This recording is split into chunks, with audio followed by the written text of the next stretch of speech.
Assalamualaikum warahmatullahi wabarakatuh. Bismillahirrahmanirrahim. Alhamdulillahil alamin wa bihi nasta'inu ala umuri dunya waddin. Wassalatu wassalamu ala asyrafil anbiya'i wal mursalin. Sayyidina wa maulana Muhammadin sallallahu alaihi wasallam wa ala alihi wa ashabihi wa dzurriyyatihi ajmain. Rabbi shrah li sadri wa yassir li amri wahlul 'uqdatam min lisani yafqahu qawli. Amma ba'd, hadratal mukarramin, para alim, para ulama, para kiai, para ibu nyai yang senantiasa kita hormati dan kita muliakan, jajaran pengurus takmir Masjid Baitul Mukminin Kabupaten Jombang yang kita hormati, Bapak Ibu hadirin hadirat para jamaah yang dimuliakan Allah Subhanahu wa taala. Alhamdulillah, malam hari ini kita masih diberikan limpahan rahmat, nikmat dan hidayah oleh Allah Subhanahu wa taala, sehingga kita dapat mengikuti kegiatan rutin pengajian setiap hari ba'da maghrib, yang pada hari Ahad malam Senin ini adalah kajian tafsir. Mudah-mudahan kehadiran kita senantiasa mendapatkan ridho dan pahala dari Allah Subhanahu wa ta'ala. Allahumma amin. Shalawat dan salam semoga tetap terlimpahkan kepada junjungan kita Nabi besar Muhammad sallallahu alaihi wasallam, yang telah memberikan bimbingan dan tuntunannya kepada kita semuanya berupa ajaran agama Islam. Semoga kita diberikan kemudahan untuk senantiasa melaksanakan ajaran-ajaran agama Islam ini. Allahumma amin. Bapak Ibu yang dimuliakan oleh Allah, mari bersama-sama pengajian malam hari ini kita awali dengan membaca suratul Fatihah. Semoga apa yang menjadi harapan kita, apa yang menjadi hajat kita dikabulkan oleh Allah Subhanahu wa taala. Allahumma amin. Ila hadratin Nabiyil Mustafa Muhammadin sallallahu alaihi wasallam wa ala alihi wa ashabihi wa dzurriyyati ajmain. Summa ila jami' arwahi ulama'i Madinati Jombang wa azwajihim wa dzurriyyatihim wa talamidhim wa tabi'ihim bi ihsanin ila yaumiddin rahimahumullah wa nafa'ana bi ulumihim fid dharain amin. Al-Fatihah. A'udzu billahi minasyaitonir rajim. Bismillahirrahmanirrahim. Alhamdulillahi rabbil alamin arrahmanir rahim maliki yaumiddin. Iyyaka na'budu wa iyyaka nasta'in ihdinas siratal mustaqim siratal ladzina an'amta 'alaihim ghairil maghdubi 'alaihim waladdallin amin. Bapak Ibu yang dimuliakan Allah Subhanahu wa taala, malam hari ini kita memasuki hari yang tidak saja dimuliakan oleh umat Islam, tetapi juga hari yang dimuliakan oleh umat-umat lain, kaum Yahudi, sebagaimana diceritakan ketika Nabi Muhammad menjumpai orang-orang Yahudi di Madinah. Ini melaksanakan ibadah puasa pada tanggal 10 bulan Muharram. Tepat hari ini kita berada di tanggal 10 bulan Muharram. Maka kemudian ketika ditanyakan alasan mereka berpuasa adalah karena mengagungkan hari di mana Allah telah memberikan pertolongan kepada Bani Israel dan juga kepada nabi mereka, yaitu Nabi Musa alaihi salam. Ketika Nabi Musa diselamatkan oleh Allah dari kejaran Raja Fir'aun dan bala tentaranya, maka kemudian mereka memperingati hari di mana Allah menyelamatkan nabi mereka dan para pengikut-pengikutnya dari Bani Israel itu dengan melaksanakan ibadah puasa. Maka kemudian Nabi mengatakan, nahnu ahaqqu bi Musa minhum. Jadi kami umat Islam ini lebih berhak untuk mengagungkan hari di mana Allah menyelamatkan nabinya, yaitu Nabi Musa alaihi salam beserta para pengikutnya dibanding dengan orang-orang Yahudi. Maka kemudian Nabi mengajak kepada para sahabat-sahabatnya untuk melaksanakan ibadah puasa setiap tanggal 10 bulan Muharram yang disebut dengan puasa Asyura.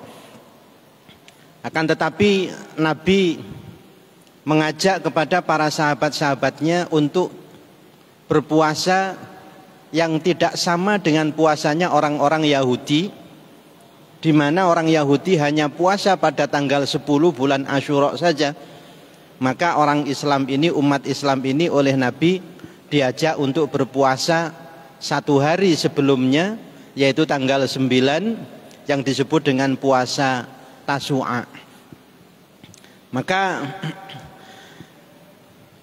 pada bulan Muharram tanggal 9 dan tanggal 10 ini Nabi biasa menghormati, memuliakan dengan melaksanakan ibadah puasa. Meskipun Nabi belum pernah melaksanakan ibadah puasa tanggal 9 yang disebut dengan puasa Tasu'a itu, karena ketika Nabi memerintahkan kepada para sahabat-sahabatnya dan Nabi sendiri ya bertekad, berniat untuk melaksanakan puasa hari Tasu'a pada tahun berikutnya, ternyata sebelum menjumpai hari Tasu'a itu Nabi sudah lebih dulu dipanggil oleh Allah Subhanahu wa taala.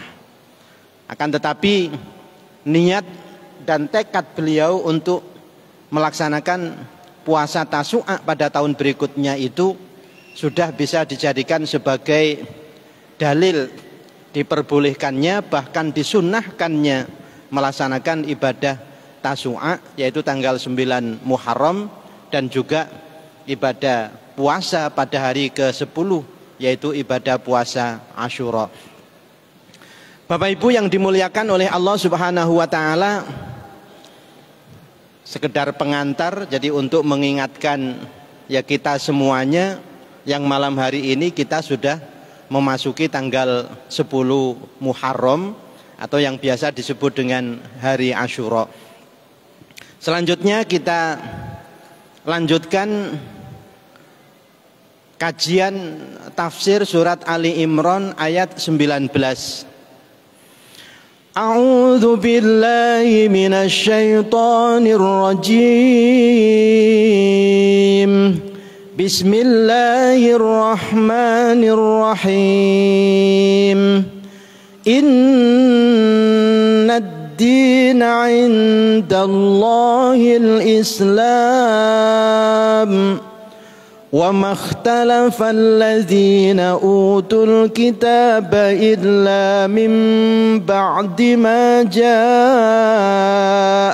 الْعِلْمُ بَغْيًا بَيْنَهُمْ وَمَنْ يَكْفُرْ بِآيَاتِ اللَّهِ فَإِنَّ اللَّهَ سَرِيعُ الْحِسَابِ.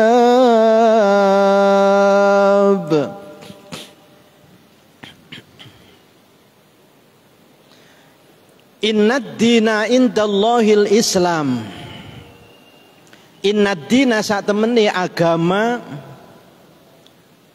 kang bener indallahi ing dalem ngarsane Allah iku al-Islamu Islam. Sesungguhnya agama yang paling benar di sisi Allah adalah agama Islam. fala dina mardiyan lillahi ta'ala siwal Islam. Maksud dari ayat ini adalah tidak ada agama yang diridhoi dan diterima oleh Allah selain dari agama Islam. Ayat ini diturunkan, ini sebab turunnya ayat ini.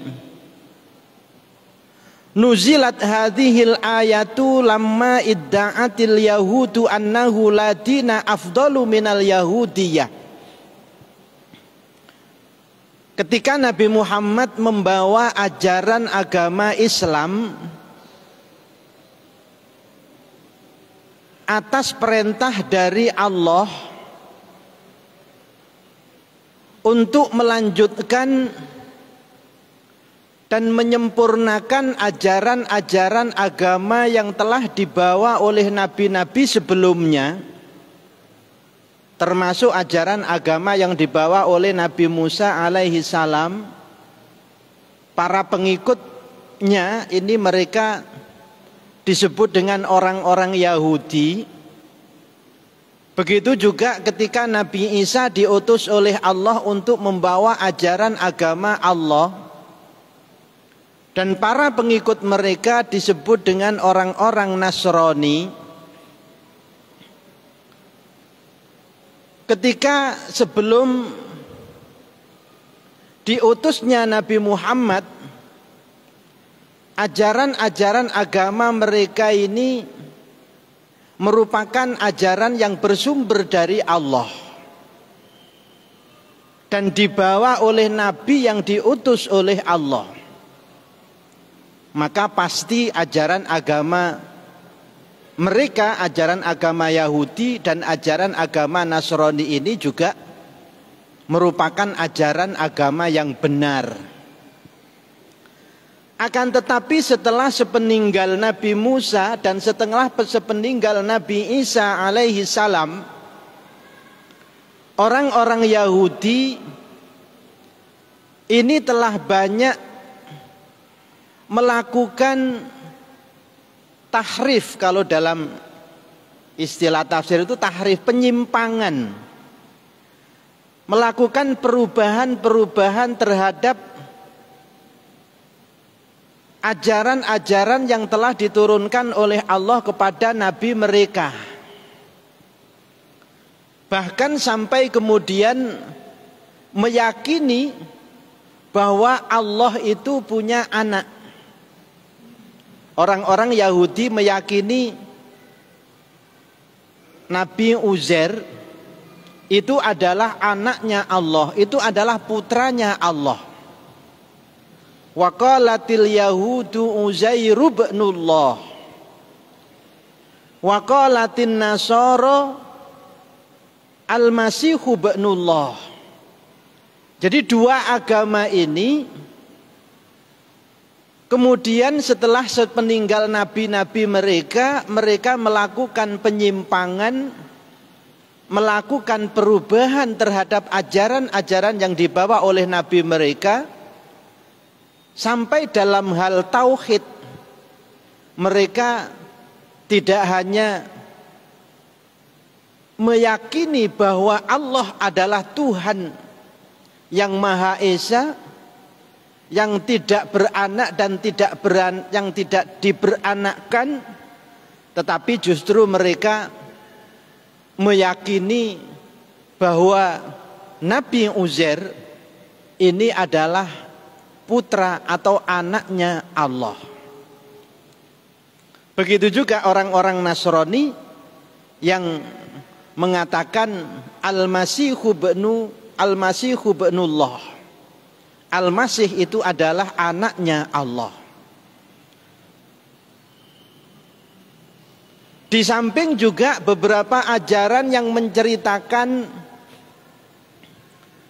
di dalam kitab mereka bahwa Allah mengabarkan akan mengangkat nabi terakhir sebagai penutup para nabi, sebagai penutup para rasul sebelumnya dengan membawa ajaran agama yang melanjutkan dan membenarkan ajaran-ajaran agama sebelumnya yang sebelum disimpangkan, sebelum dirubah.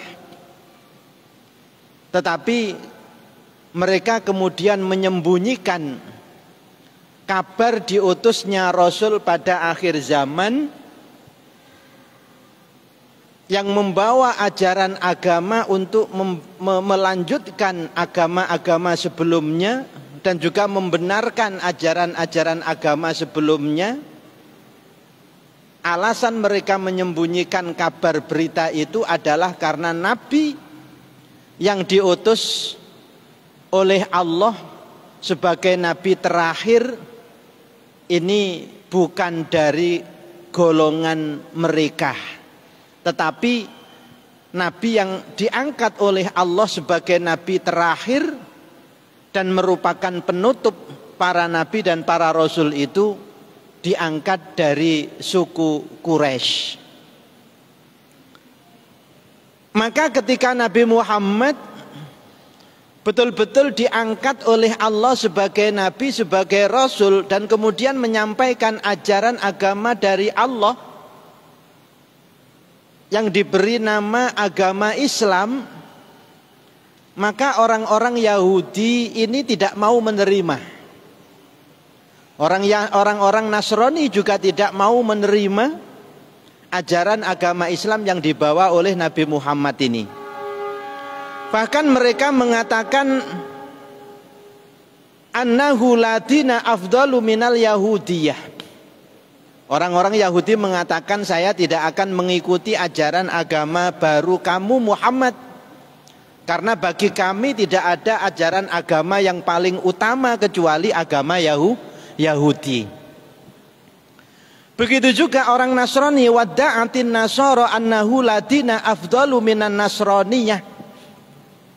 Orang-orang Nasrani juga tidak mau menerima agama yang dibawa oleh Nabi Muhammad, yaitu agama Islam, karena mereka menganggap bahwa agama mereka yaitu agama Nasrani itu adalah agama yang paling utama, agama yang paling benar. Maka faraddallahu alaihim dzalika, maka kemudian Allah yang menjawab, Allah yang membantah keyakinan mereka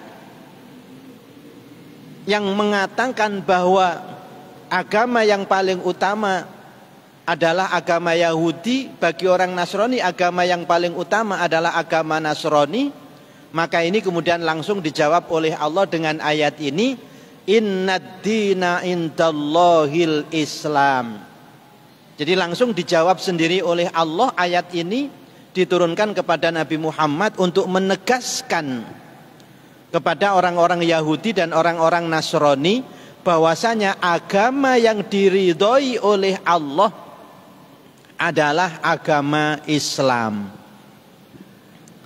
Bapak Ibu yang dimuliakan oleh Allah Subhanahu wa taala, dalam ayat yang lain Allah berfirman, wa may yabtaghi ghairal islami dinan falay yuqbala minhu wa huwa fil akhirati minal khasirin. Wa may yabtaghi, wa man lan barang siapa yabtaghi mencari ghairal islami selain agama Islam, dinan sebagai agama.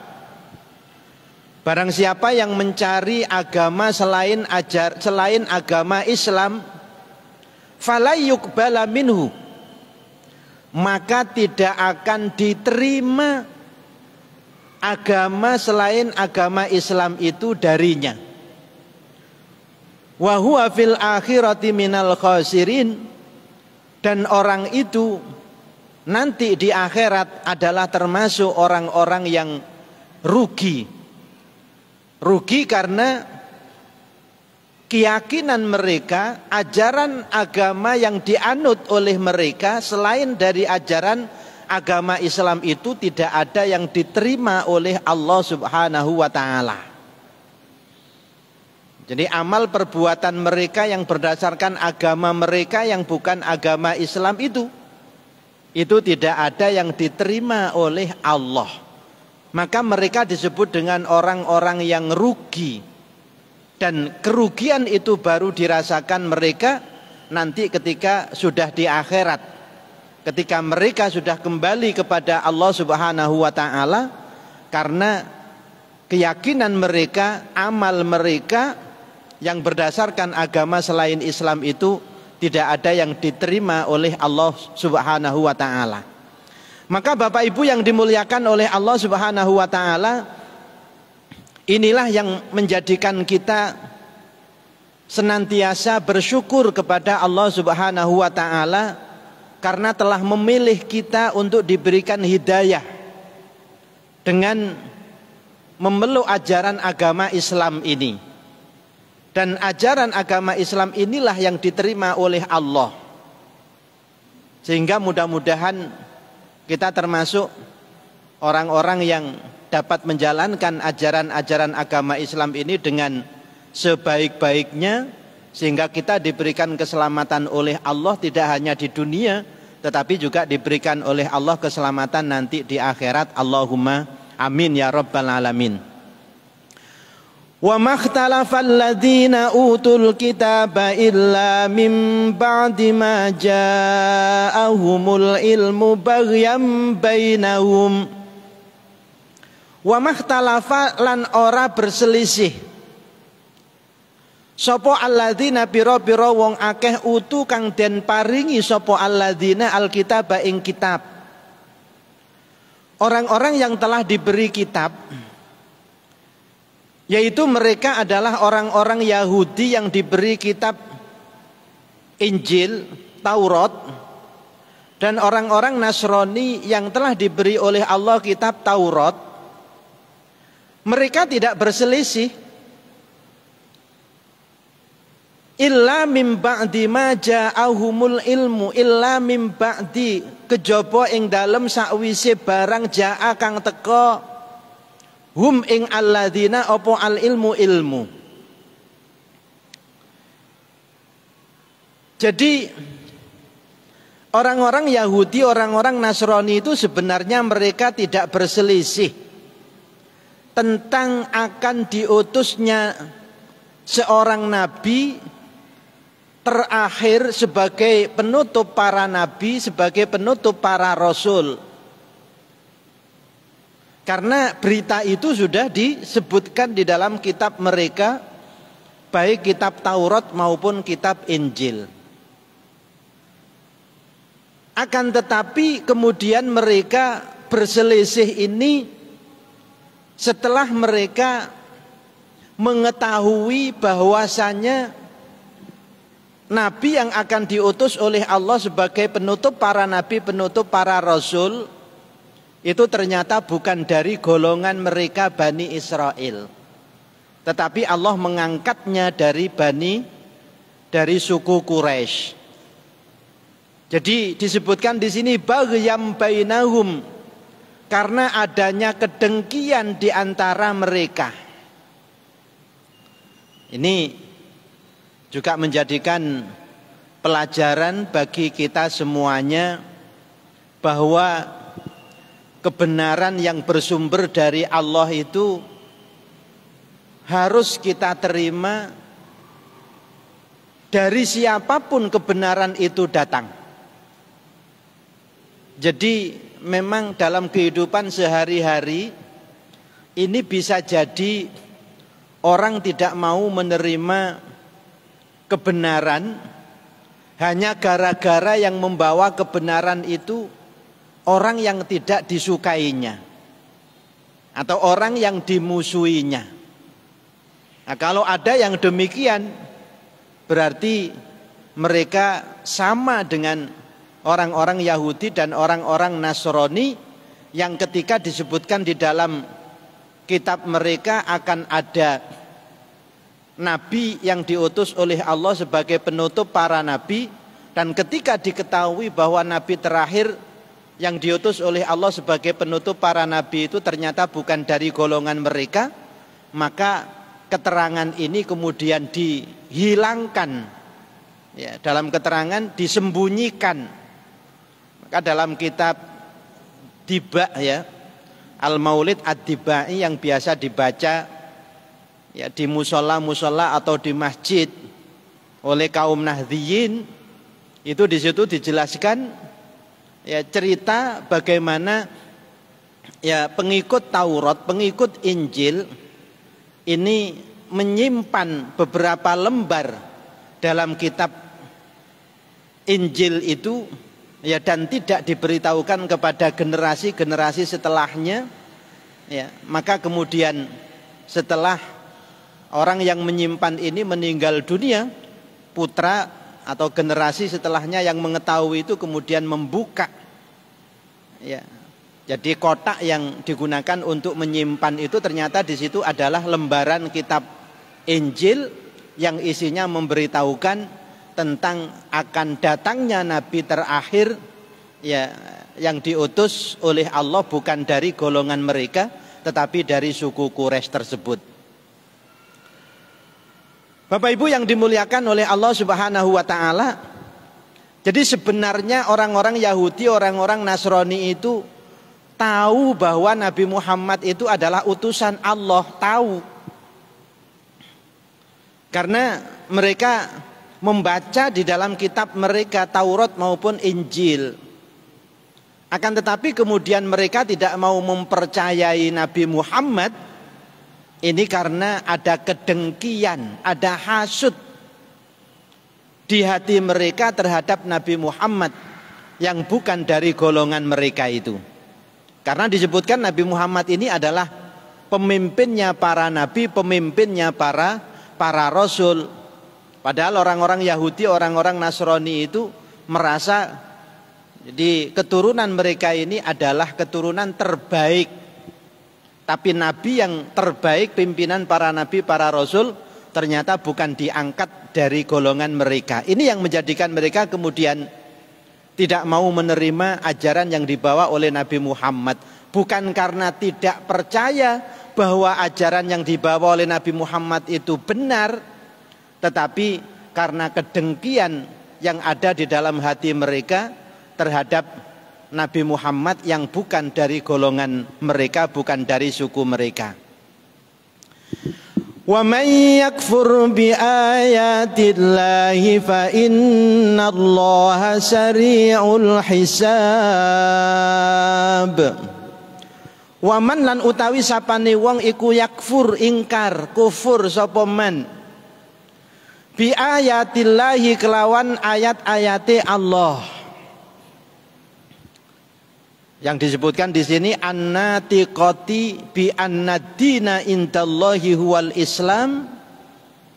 Barang siapa yang kufur, yang mengingkari ayat-ayat Allah.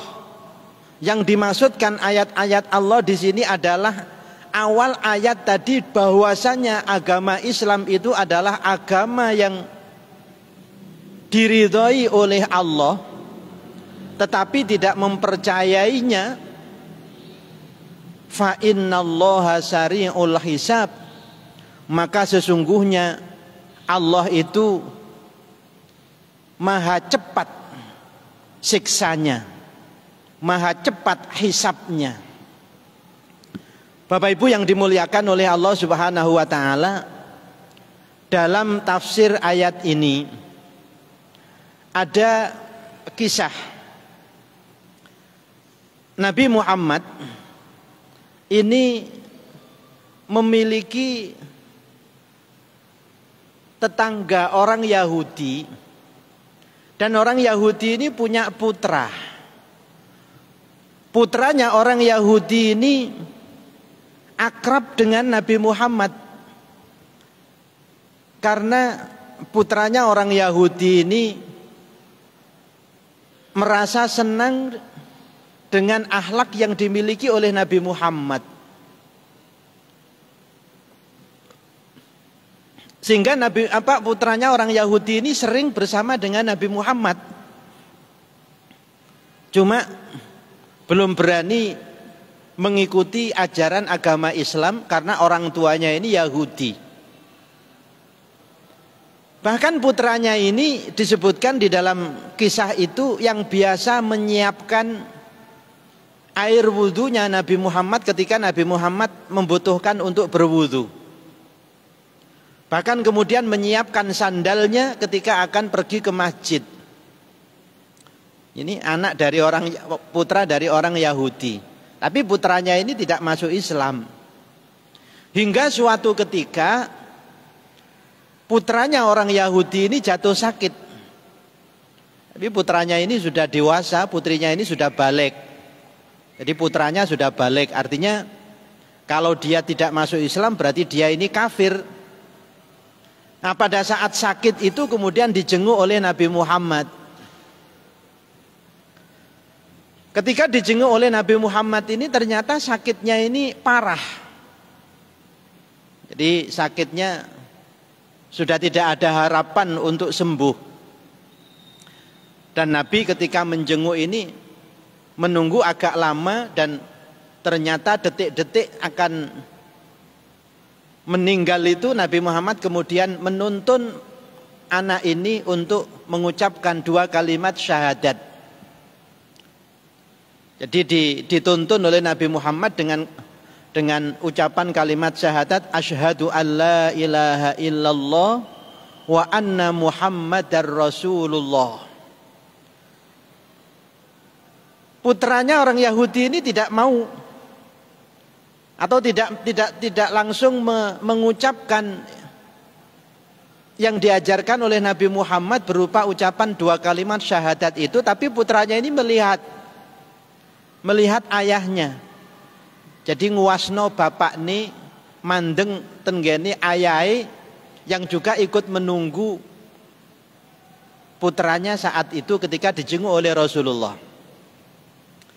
Nah, ketika anak ini melihat kepada ayahnya, ini ternyata ayahnya mengangguk.